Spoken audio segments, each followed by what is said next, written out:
축복하며 기도하옵나이다. 아멘. 인사 나누시기 바랍니다. 주의 이름 환영하고 축복합니다. 은혜 받으시기 바랍니다. 네. 오늘 설교 제목 보시는 대로 그가 구하는 것을 허락하셨다라는 제목이고, 오늘 본문의 마지막 부분 야베스의 기도가 나오면서 하나님이 그가 구하는 것을 허락하셨더라 이렇게 나와 있습니다. 오늘 이 제목을 정하면서 제 마음속에는 우리 성도들의 모든 기도도 다 허락하시고 응답받는 은혜가 있기를 소망합니다.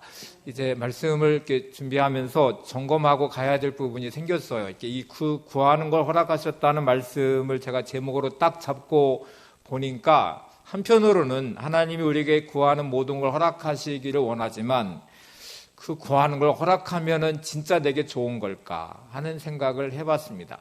그러면 좀 다른 답이 나오기 시작해요. 내가 구하는 걸 허락하시면 인생이 오히려 하나님으로부터 멀어질 수도 있고 하나님의 뜻과 상관없는 인생이 될 수도 있고 위험해질 수도 있습니다. 대개 아이들은 많은 거를 엄마 아빠에게 구하는데 엄마 아빠는 야, 네가 구하는 거를 내가 허락해주면 너는 위험해져. 네 인생이 참 불행해질 수 있어. 그거는 허락하면 안 될 것 같아. 이런 것들이 의외로 많아요. 그러니까 이 미숙함이 가져오는 문제죠. 내가 신앙으로 성숙되어 있지 않고 하나님의 뜻과 맞춰져 있지 않은 내가 구하는 것들이 허락되면 내 인생이 얼마나 위험해질 수 있는지를 한번 생각하면서 오늘 말씀 야베스의 기도에 들어가야 돼요. 그래서 제가 이거를 유모에 나와 있는 이야기 하나로 좀 점검을 해볼게요. 70살 된 노년이 된 이 할머니 할아버지 두 분이 나이가 동갑입니다. 두 분이 있었는데 평생 열심히 최선을 다해 살았고 그리고 신앙생활도 참 열심히 해서 하나님이 기특한 마음으로 보상을 내주시기 위해서 이 두 사람에게 야 너희들 소원 한 가지씩만 얘기하라. 내가 다 들어주마. 이렇게 하나님이 이제 소원을 들어주기로 약속을 하고 이제 소원을 들었어요. 할머니가 가만히 70여 평생을 돌아보고 할아버지와 함께했던 지난해 시간들을 돌아보니까 참 많이 바쁘고 힘들게 살아오기도 했고 또 그러다 보니 이제 여행이라는 걸 못 갔어요. 아마 이제 위드 코로나가 되고 좀 자유로워지면 폭발적으로 여행하는 사람들이 많아질 것 같기는 해요. 근데 이 할머니의 소원이 내가 이제 70의 나이가 됐으니까 좀 편안하고 여유 있게 세계 일주 여행을 한번 했으면 좋겠다 하는 생각이 들어서 하나님 제 평생의 소원 하나 말하라고 하면 이제 70이 됐으니 좀 편안한 마음으로 세계 일주 여행을 한번 했으면 좋겠습니다 하고 이제 구했어요. 하나님이 그가 구하는 거 허락하셔서 그에게 풍성한 물질도 허락해 주시고 여유도 주셔서 이제 세계 일주 여행을 할 수 있는 기회를 주셨어요. 할머니는 너무너무 좋았습니다. 인생의 보상을 받는 느낌도 있었고 또 할아버지와 함께 이 세계를 돌아다니며 남은 여생의 시간들을 보낼 생각을 하니까 너무 가슴도 뿌듯하고 또 기대도 되고 그랬어요. 이제 할아버지에게 소원이 뭐냐고 물어봤더니 할아버지도 역시 저도 세계 일조 여행을 하는 게 제 소원입니다 하고 이제 똑같은 소원을 말했어요. 참 좋죠. 근데 하나님의 귀에다 대고 속삭이듯 그런데 하나님 저보다 30살 어린 여자였으면 좋겠습니다. 이렇게 이제 소원을 말했어요. 이 할머니는 아니라는 거죠. 할머니보다 30살 젊은 여인하고 세계 일주 여행을 하고 싶다는 말이었어요. 하나님도 약속을 했잖아요. 그가 구하는 것을 허락하셨더라 이렇게 응답해 주셨는데 할머니보다 30살이 많게 100살이 되게 만들어서 그의 소원을 응답해 주셨대요. 우리가 소원하는 바들이 있는데 그 소원이 하나님이 응답을 해주시면 좋을 수도 있지만 나쁠 수도 있습니다. 그러면 야베스의 기도는 하나님이 응답해 주셔서 좋았어요. 그래서 성경을 시작할 때 그 형제들 중에 귀중한 자가 돼 있다고 말하고요.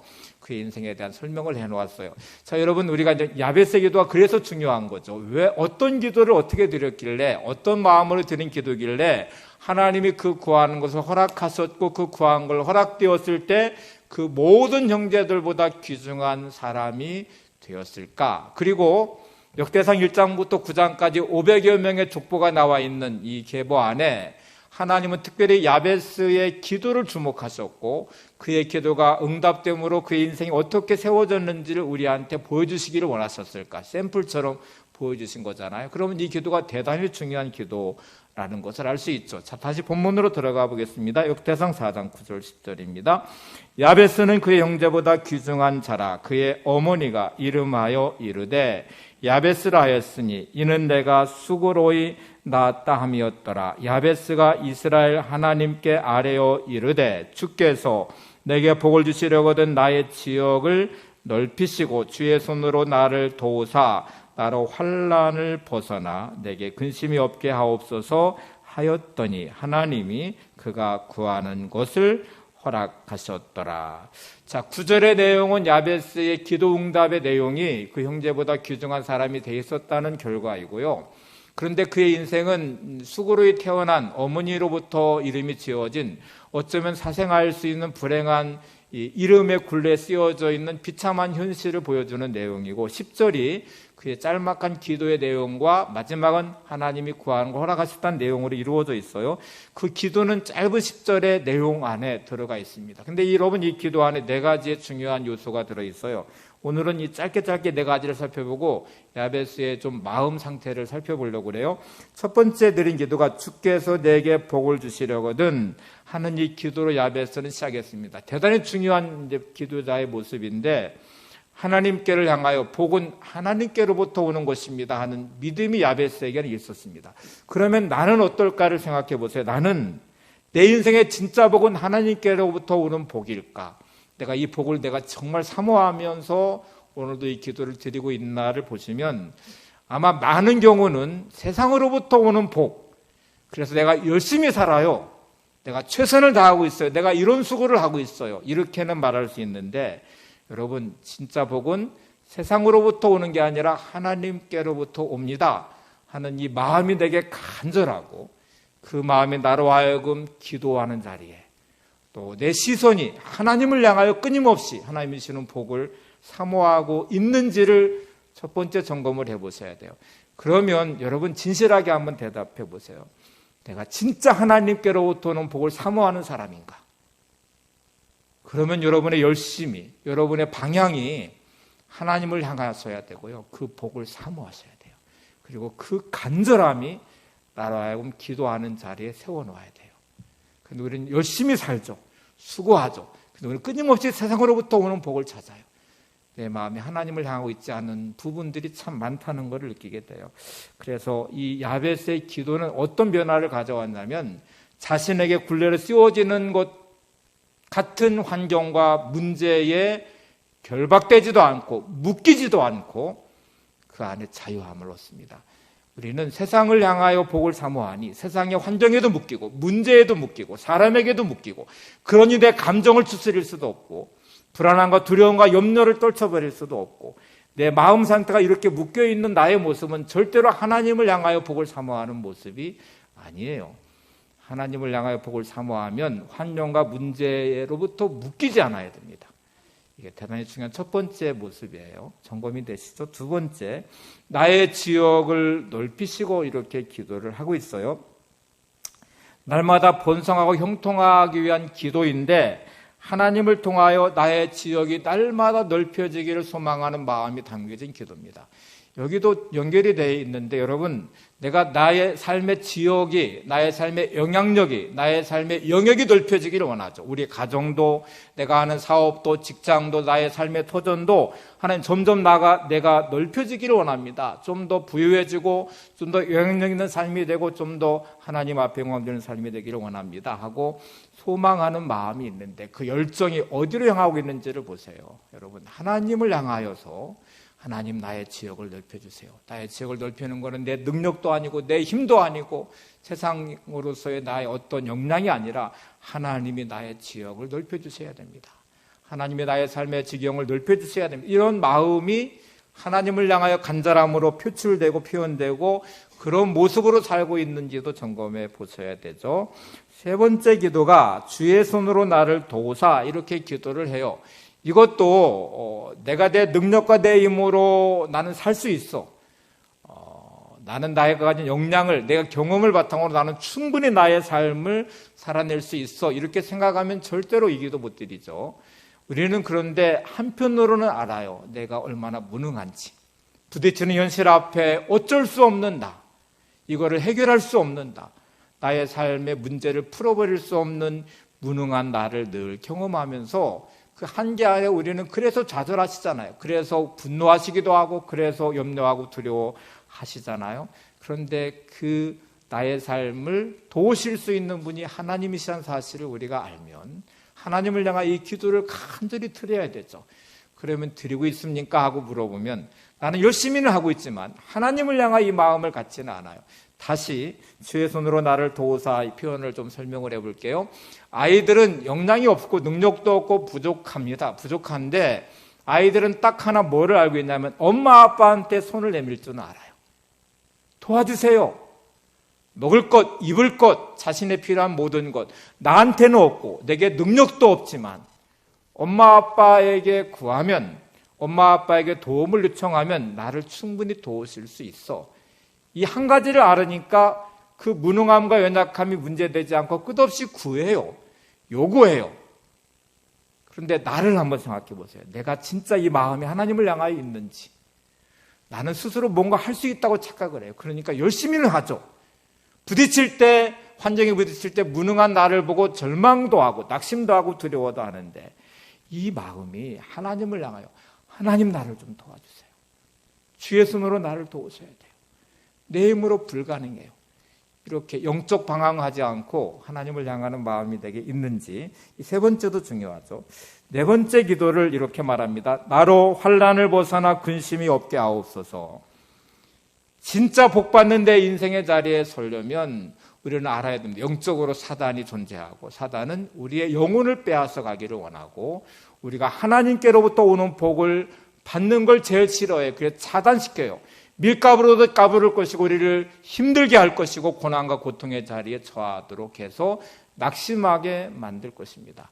내 힘으로 사단을 대적할 능력이 없습니다. 없기 때문에 우리는 이 기도가 필요해요. 하나님, 사단의 시험으로부터 나를 지켜주십시오. 모든 환난으로부터 나를 보호해 주세요. 이 모든 것에 벗어나 근심 없는 인생이 되도록 도와주세요. 하고 기도를 해야 돼요. 다시 아이들한테 돌려볼까요? 아이들은 자기가 뭐가 된 듯한 듯이 마치 내 힘으로 뭔가 할 것처럼 착각하고 의시되고요. 아주 엄마 아빠 필요 없다는 듯이 말할 때도 많아요. 근데 부딪히는 한계가 늘 있죠. 그걸 깨달아야 더 이상 방황하지 않거든요. 우리 영적인 미숙함이 마치 내가 내 힘으로 극복할 수 있는 것처럼 내 힘으로 이겨낼 수 있는 것처럼 착각하면서 이렇게 방황해요. 근데 우리가 이 네 번째 기도 중요합니다. 하나님, 나로 환난에서 벗어나 근심이 없게 해주세요. 내 힘으로 내 인생 지킬 수 없습니다. 내 힘으로 우리 가족 지킬 수 없습니다. 내 힘으로 내 사업처, 내 직장 내가 견뎌내고 지킬 수 없습니다. 하나님이 사단으로부터 나를 지켜주시고 하나님이 나를 인도해 주셔야 제가 살 수 있습니다. 이 마음이 하나님을 향해 간절한 기도를 드릴 수 있게 합니다. 다시 여러분, 기도는 그러면 아무나 할 수 있을까요? 아무나 할 수 있을 것 같이 보이지만 여러분, 절대로 기도는 아무나 할 수 없습니다. 기도는 믿음 있는 사람만 할 수 있습니다. 여러분은 야베스 같은 이 기도를 드리고 계십니까? 내가 하나님의 자녀라는 사실을 알고 하나님은 전지전능하심을 알고 하나님의 능력을 내가 알고 있다고 말하지만 나한테는 이 믿음이 없으면 이 기도를 드릴 수 없다는 것도 아셔야 돼요. 나는 왜 이 기도를 할 수 없을까? 나는 왜 이 기도를 드리고 있지 않을까? 나는 왜 하나님을 향해 간절한 이 마음이 나한테는 없을까? 답을 알려드리면 믿음이 없으니까 그래요. 머리로는 알고 있다고 말하죠. 여러분, 그러면 야베스의 기도를 내가 외워가지고 기도하면 이 기도가 응답이 될까? 절대로 그렇지 않습니다. 야베스의 기도를 외워서 드릴 수 있어요. 그런데 내 마음은 이 기도자의 마음이 아니에요. 일단 믿음이 없어요.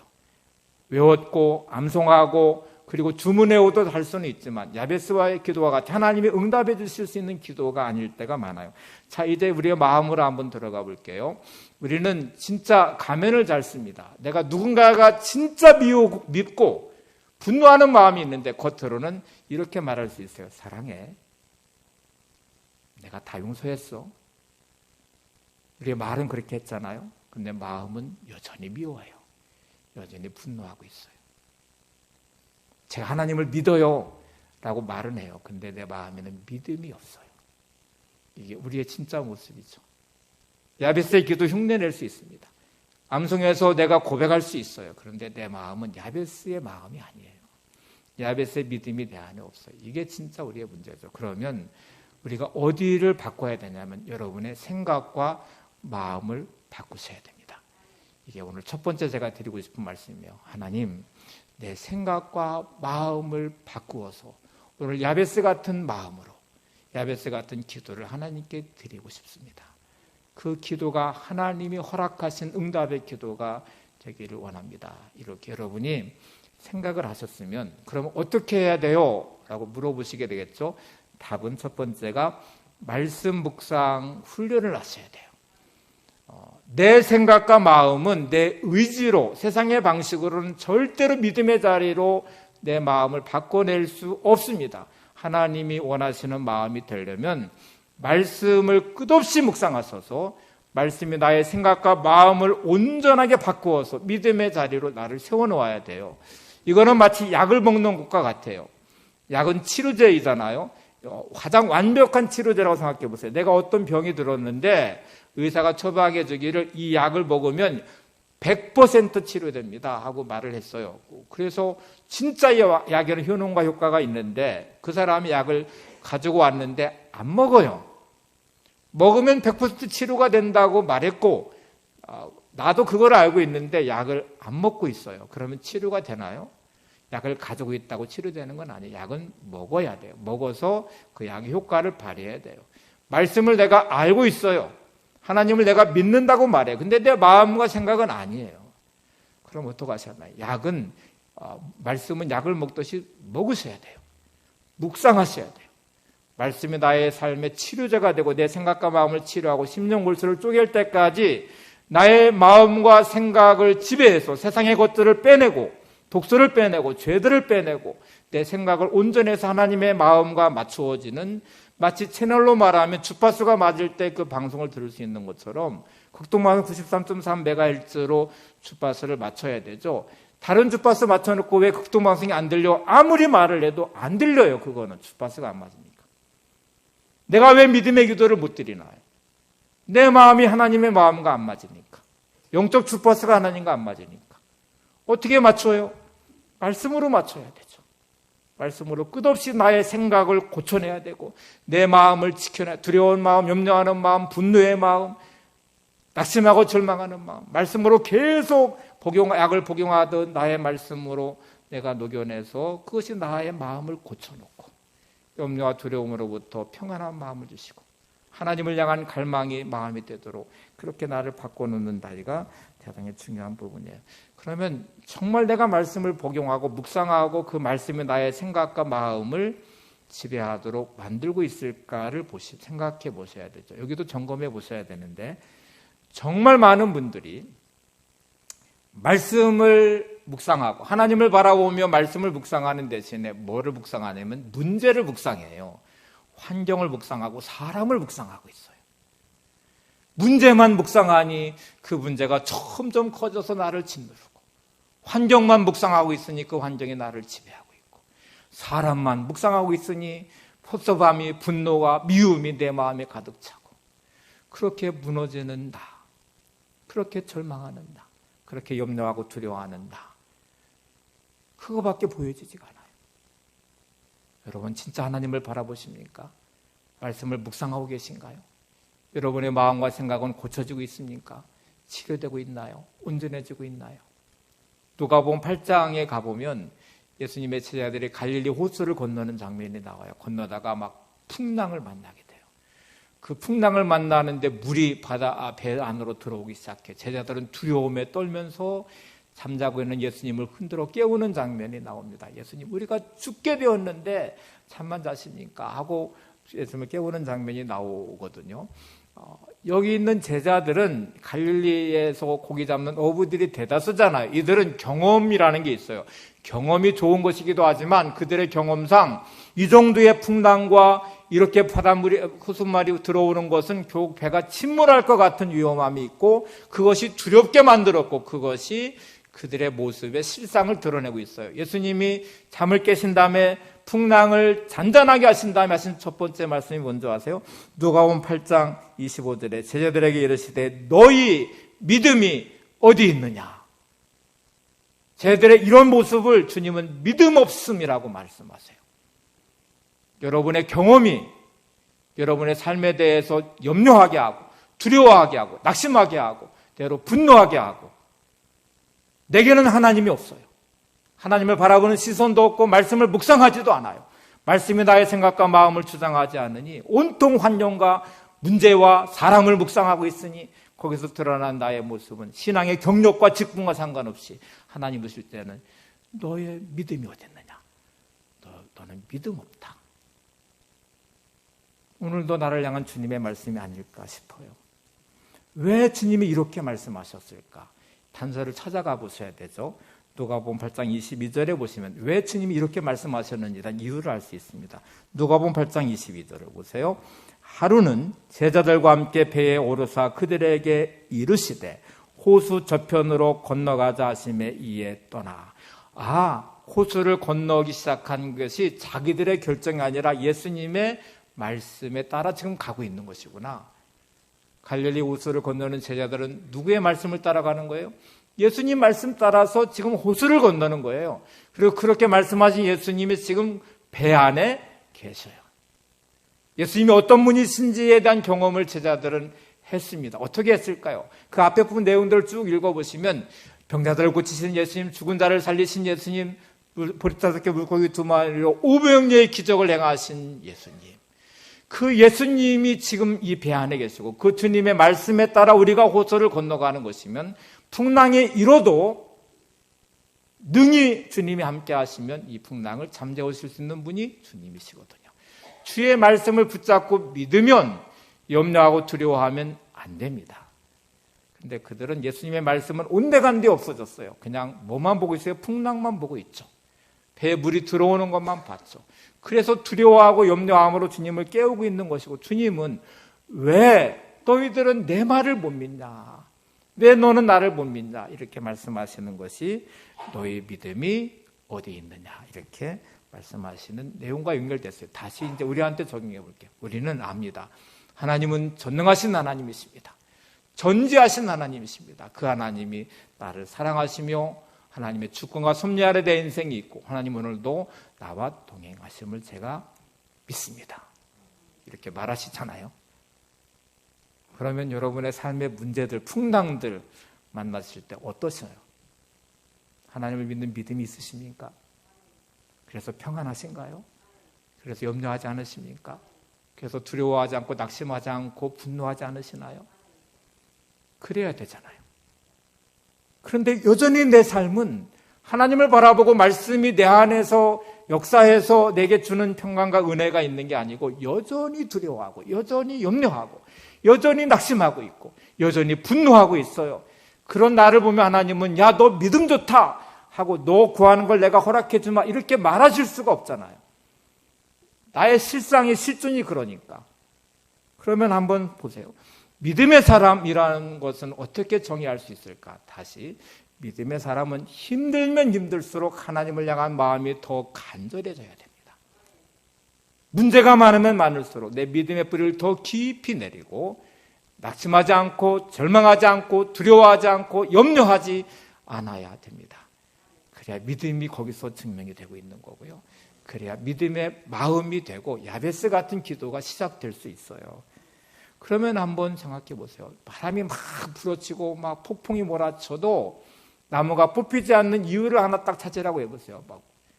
그러면 그 나무는 뿌리가 깊이 내렸으면 흔들릴지언정 뽑히지는 않아요.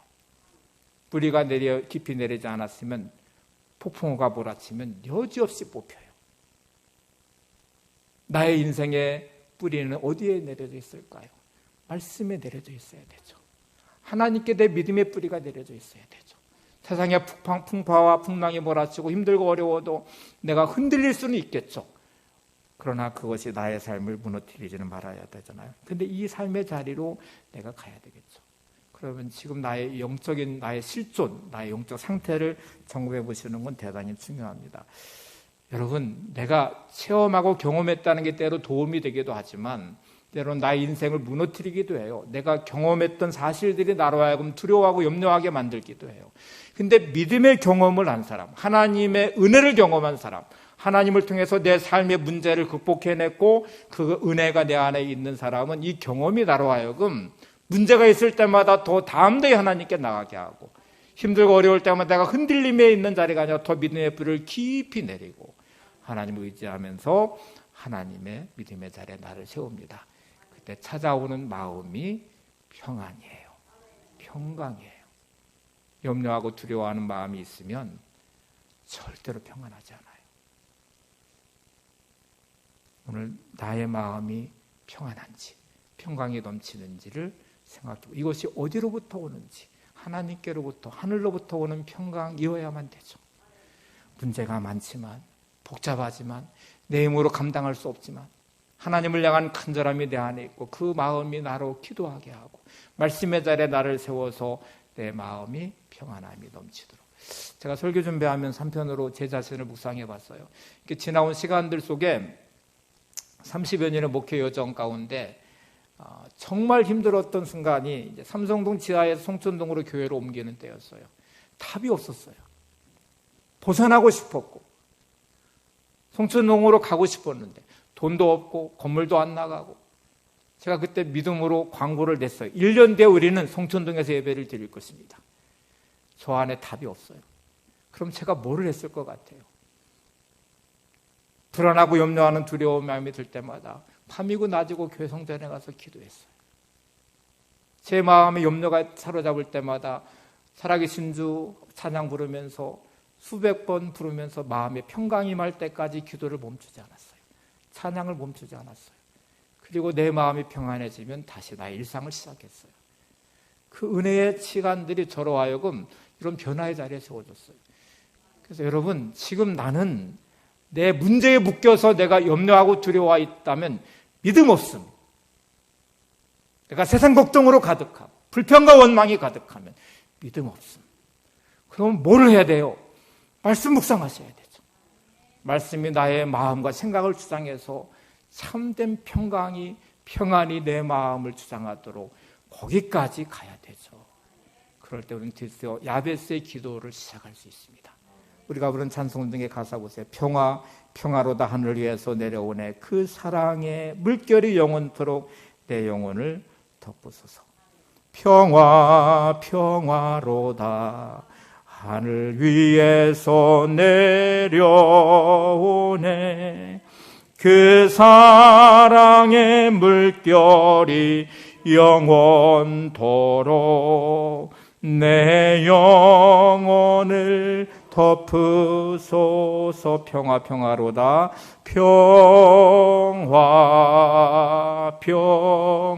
평화로다 하늘 위에서 내려오네. 그 사랑의 물결이 영원토록 내 영혼을 덮으소서. 믿음의 비를 하나님께 내린다는 게 절대로 쉽지 않습니다.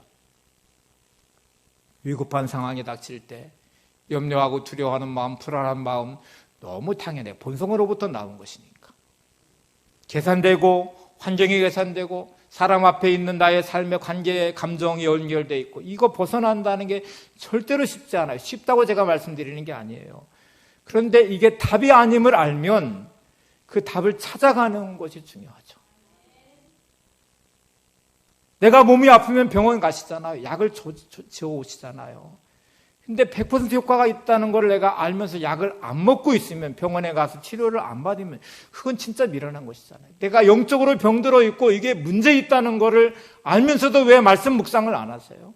왜 말씀으로 내 생각과 마음을 주장해서 평강이 임하도록, 염려가 떠나도록 믿음의 불을 내리는 거를 왜 하지 않으세요? 이거 해야 되잖아요. 염려하고 신세한탄하고 불평하는 거는 끝없이 하면서 하나님을 믿는다고 말하면서 그 믿음의 자리는 안 나가요. 말씀 묵상을 안 해요. 그 말씀이 내 생각과 마음을 주장하도록 하지 않아요.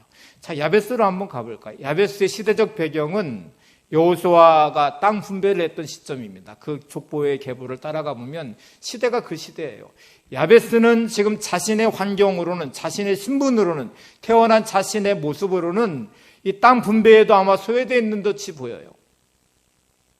나의 지역을 넓혀달라고 기도하는 그의 기도는 하나님이 쓰는 땅의 영역, 분배된 땅의 영역이 아마 그가 사생하였는지 가문에서부터도 별로 취급받지 못했는지 그는 그렇게 땅의 분배를 받지 못한 것처럼 보여져요. 근데 야베스는 그렇게 묶이자 이름에게 쓰여진 저주받은 듯한 자기의 운명, 사생아로 태어난 듯한 어머니가 이름을 주어줬고 수골이 나왔다, 고통이라고 붙여진 자기 이름 같은 자신의 운명에 묶이지 않고 그는 하나님을 묵상하기 시작합니다. 내가 믿는 하나님은 어떤 하나님이신가? 애굽의 종살이로부터 해방시켜 주신 하나님, 홍해를 갈라주신 하나님, 광야에 40년을 인도하시고 만나와 메추라를 주신 하나님, 반석을 저불을 주신 하나님, 구름기둥 불기둥으로 보호하시고 인도하신 하나님, 수많은 적들을 물리쳐 주시고 드디어 땅을 분배해 주신 하나님, 그 하나님을 제가 믿습니다. 그 하나님을 제가 묵상하면서 그는 믿음으로 일어섭니다. 하나님, 제게 복을 주시려거든 나의 지역을 넓혀줘. 야베스의 기도를 이해하시겠어요? 묶이지 않는 야베스, 절망하지 않는, 운명 탓이라고 누군가를 탓하며 주저앉지 않은 야베스, 그 믿음으로 지금 그는 기도하고 있다는 사실입니다. 오늘 이 첫 번째를 잊지 마시기 바랍니다. 나는 정말 믿음의 사람인가? 내 믿음 위에 기도를 하고 있는지. 두 번째는 이 말씀 묵상이 되시면 두 번째 변화가 일어날 때 마음에 강력한 소원, 열망, 간절함이 내게 드러나기 시작해야 돼요. 이 부분이 또 문제가 많아요. 우리는 기도하는데 꿈꾸지 않아요. 기도하는데 내 안에 간절한 열망과 사모하는 마음이 없어요. 없으니 현실에 안주하고, 없으니 신세 한탄하고, 없으니 염려하고 두려워하고 낙심하지 변화가 일어나지 않아요. 제가 얼마 전에 유튜브에서 성공한 한 사람과 인터뷰하는 내용을 봤습니다. 이 사람은 지질이 가난한 집안에 태어나 인생이 정말 비참했대요. 근데 정말 지금 어마어마한 부자가 돼 있어요. 그래서 이 인터뷰하는 사람이 뭐라고 말했냐면, 당신의 성공의 법칙을 말하라면 한마디로 뭐라고 말을 하겠습니까? 만약에 자녀에게 딱 한마디 해줄 수 있는 말, 성공은 이렇게 하니까 성공했더라 하는 말을 하면 뭐라고 말을 하겠어요? 했더니 공식으로 딱 만들어서 이 사람이 한 말이 뭔지 아세요? 간절함입니다. 간절함. 가난에서부터 벗어나고자 하는 간절함. 이대로 내가 살 수 없다는 간절함. 그 간절함이 나로 하여금 행동하게 만들대요. 간절함 플러스 실행력, 이렇게 그 사람은 성공의 법칙을 말했어요. 다시, 이 사람은 너무너무 많은 어려움을 겪었습니다. 사업에 많은 실패를 경험했습니다. 그런데 자기가 절대로 포기하지 않은 이유 하나 있다면 간절함. 가난에서부터 벗어나고자 하는 간절함. 나는 반드시 성공해야겠다는 간절함이 절대로 낙심할 수가 없고, 절대로 포기할 수가 없고, 절대로 주저앉을 수가 없었습니다. 그게 나로 하여금 끝없이 도전하게 하고 다시 일어서게 하고 행동하게 만들었습니다. 그게 나로 오늘 성공하게 만들었습니다. 간절함이었대요. 근데 여러분, 너무 중요해요. 여러분의 간절함이 포기하지 않게 만들거든요. 그러니까 사람들은 꿈이 없으니까 포기해요. 적당히 현실과 타협해요. 안주해요. 말씀 묵상이 왜 중요한지 아세요? 내가 하나님 말씀을 계속 묵상하면 하나님의 마음이 내 안에 들어오면 하나님의 꿈을 꾸기 시작합니다. 하나님이 주시는 인생을 소망하기 시작합니다. 그러면 환경에도 묶이지 않고 감정에 묶이지 않고 이 간절한 열망과 소망이 나로 하여금 계속 꿈꾸게 만들어요. 포기하지 않아요. 요셉이 그 긴 고난의 터널에 노예로 감옥에 갇히는 억울함과 고통의 자리에 왜 그 꿈을 포기하지 않았을까? 하나님을 향한 믿음이 간절함이었겠죠. 다윗이 기름 부음을 받고 긴 고난의 시간들을 보내면서 왜 포기하지 않았을까? 하나님을 향한 간절함이 꿈꾸게 만들었겠죠. 사울을 용서하게 만들었겠죠. 나에게는 이런 간절함이 있을까요? 여러분, 내가 진짜 간절하면, 하나님을 향해 꿈꾸는 이 간절함이 있으면 기어서라도 교회 나와 기도하시겠죠. 저렇게 신사현탄하지 않겠죠. 염려를 한 무다리 늘어놓고 인생을 탓하는 시간 대신에 하나님의 말씀을 묵상하며 내 마음에 평강이 임하도록, 이 간절함이 세상을 향하여 내가 어떤 일을 하기 전에 먼저 하나님을 향하여 기도하는 자리에 간절함이 드러나겠죠. 여러분 정말 간절하십니까? 하나님을 향한 간절함이 있으십니까? 그 꿈이 나라고 가슴 뛰게 하고 있어요. 그 꿈이 가슴 뛰어서 절대로 현실에 묶이지 않는 자유함이 내게 있어요. 꿈꾸는 마음이 나로 하여금 어떤 행동을 하게 만들어요. 기도하게 만들어요. 시편 37편 4절을 보세요. 또 여호와를 기뻐하라. 그가 내 마음의 소원을 내게 이루어 주시리라. 하나님을 향하는 마음이 간절하고 그 하나님을 기뻐하고 사랑하는 마음이 간절하니 그 마음에 꿈꾸는 소원이 간절해졌고 그 소원을 하나님이 이루어 주셨다는 말씀이에요. 그가 구하는 것을 허락하셨더라. 오늘 내한테 하나님을 향한 이 간절함이, 하나님을 기뻐하고 사랑하고 그런 마음이 내게 막 솟구쳐서 그 은혜 안에 내가 세워질까. 제가 대학원 다닐 때 집사람을 만났는데 버스 타고 2시간이에요. 갈아타고. 제가 대학원 그 바쁜 중에도 집사람 만나러 능곡까지 갔어요. 사랑하는 마음, 간절함이 나로 하여금 막 모든 걸 지켜두고 가게 만들더라고요. 하나님을 기뻐하는 마음은 예배를 사모하고 기도하고 그 말씀을 꿀송이에 더 말씀을 사모하고 사랑하고 묵상하면서 그 간절함이 나로 하여금 뭔가 하게 만들어야 되잖아요. 하나님을 향해 간절함이 그래야 되잖아요. 근데 왜 안 될까를 또 생각해 왔더니 이제 함정이 하나 있어요. 우리는 세상에 묶여 있어요. 세상의 말에 묶여 있고 가치에 묶여 있고 논리에 묶여 있고 그래서 꿈꿀 수도 없고 꿈꾸지도 않고 그냥 포기해요. 돈 없으면 안 돼. 너 같은 게 뭘 할 수 있겠어? 너 배우지도 못했잖아. 너 능력 없잖아. 너 무능하잖아. 너 백도 없잖아. 그럼 네가 뭘 할 수 있겠어? 사람들이 너 무시하잖아. 네가 할 수 있는 게 뭐가 있어? 이렇게 묶여버렸으니까. 세상의 가치에, 말에, 누군가의 말에, 환경에, 문제에 묶여있는 나는 꿈꿀 수 없는, 아니 꿈을 꾸지 않는, 적당히 타협하고 현실에 안주하고 누구 탓하고 체념하고 분노하고 낙심하고 절망하고 그것만 내가 할 수 있는 일이에요. 그러니 우리한테는 이렇게 묶인 문제가 많죠. 말씀을 묵상하는 게 왜 힘이 되시는지 아십니까? 하나님은 절대로 그렇게 말하지 않거든요. 실패한 나를 실패했다고 말하지 않고 무능한 나를 무능하다고 말하지 않고 연약한 나를 연약하다고 말하지 않아요. 그래도 상관없다고 하세요. 성경 한 구절을 보실래요? 고린도전서 1장 28절 29절을 보세요. 하나님께서 세상에 천한 것들과 멸시받는 것들과 없는 것들을 택하사 있는 것들을 폐하려 하시나니 이는 아무 육체도 하나님 앞에서 자랑하지 못하게 하려 하심이라. 하나님 뭐를 약속하셨는지 아세요? 천한 것, 멸시받는 것, 없는 것, 세상은 그것 때문에 너는 실패라고 말하고 너는 무능하다고 말하고 너는 할 수 없다고 말하지만 하나님은 괜찮아. 그래도 괜찮아. 내가 너와 함께하면 이들을 다 패하고 너를 세울 거야. 사람에게는 하나님 앞에 어떤 육체도 자랑할 수 없다는 걸 내가 알게 할 거야. 나는 무능함 때문에 좌절하지만 하나님은 너의 무능함은 문제되지 않아. 내가 너의 무능함을 통해 역사해서 세상 사람들에게 육체의 무능함이 문제되지 않는 것을 보여줄 거야. 돈 많다고? 많이 배웠다고? 능력 있다고 자랑해? 너는 그거 없다고 절망해? 그거 문제되지 않아. 내가 너와 함께해서 그들을 패하고 너를 세워서 육체의 것들이 절대로 자랑할 수 있는 것이 아님을 내가 알게 해줄 거야. 여러분에게 그런 사람이 되도록 해주겠대요. 근데 왜 하나님을 못 믿어요? 근데 왜 여러분에게는 그런 믿음이 없어요? 그러니 나는 늘 신세한타는 게 내가 할 일이고 푸념하는 게 내가 할 일이고 염려 걱정이 내가 할 일이지 하나님을 향하여 이런 야베스의 기도를 드리지 않는 게 우리의 문제거든요. 여러분 야베스처럼 꿈꾸는 사람이 되시기 바랍니다. 너무 가슴 벅차서 하나님께 기도하며 이런 것으로 나가는 응답받는 그가 구하는 것을 이루어 주시는 허락하는 은혜가 있기를 바랍니다. 자, 마지막 하나만 더 말씀드릴게요. 이 모든 거를 그럼 허락해 주면 너 그거 가지고 뭐 할래? 제가 이제 마지막 남는 질문이었어요. 하나님이 야 그래 내가 너 구하는 걸 허락해 줄게. 물질의 문제, 건강의 문제, 관계의 문제 내가 허락해 줄게. 그러면 너 그 다음에 뭐 할 건데? 이렇게 물어보셨잖아요. 그러면 다 대답해야 되죠. 그거 가지고 뭐 하실 거예요? 여러분 돈 많이 번 거 가지고 뭐 하실래요?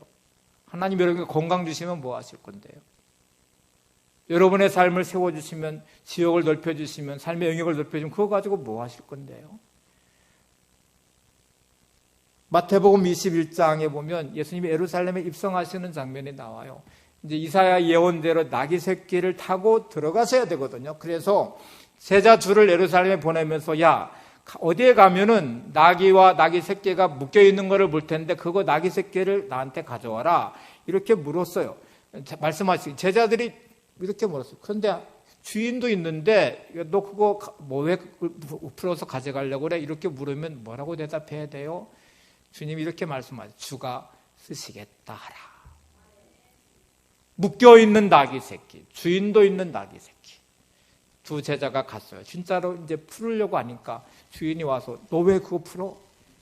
그렇게 말할 때 제자들이 주가 쓰시겠다고 합니다. 그랬더니 풀어서 주었다는 내용이 마태복음 21장에 나오잖아요. 자, 여기에 정답이 들어있습니다. 여러분의 물질의 결박을 하나님이 왜 풀어주셔야 될까요? 우리 이렇게 대답해야 돼요. 주가 쓰시기 위해서. 여러분의 질병의 결박을 왜 하나님이 풀어주셔야 될까요? 주가 쓰시기 위해서. 주가 쓰시려고 하나님 나의 물질의 결박을 풀어주세요. 나의 사업의 결박을, 나의 직장의 결박을, 나의 관계의 결박을 풀어주세요. 왜? 하나님이 쓰시기 위해서. 하나님을 영화롭게 하기 위해서. 하나님이 역사하시는 인생을 드러내기 위해서. 저의 물질의 결박을 풀어주셔야 됩니다. 저의 건강의 결박, 질병의 결박을 풀어주셔야 됩니다. 이렇게 여러분의 마음이 온전해지면 드디어 우리는 야베스의 기도가 시작될 것입니다. 그리고 그 믿음의 기도를 하나님이 응답하셔서 하나님이 쓰실 것입니다. 오늘 이 놀라운 역사가 여러분들 안에 있기를 바랍니다. 이 시대 야베스와 같이 꿈꾸는 하나님의 사람이 되시고 믿음의 사람이 되시고 야베스의 기도가 올려지는 사람이 되시기를 바랍니다. 다시 야베스의 기도를 함께 부르시고 기도하겠습니다.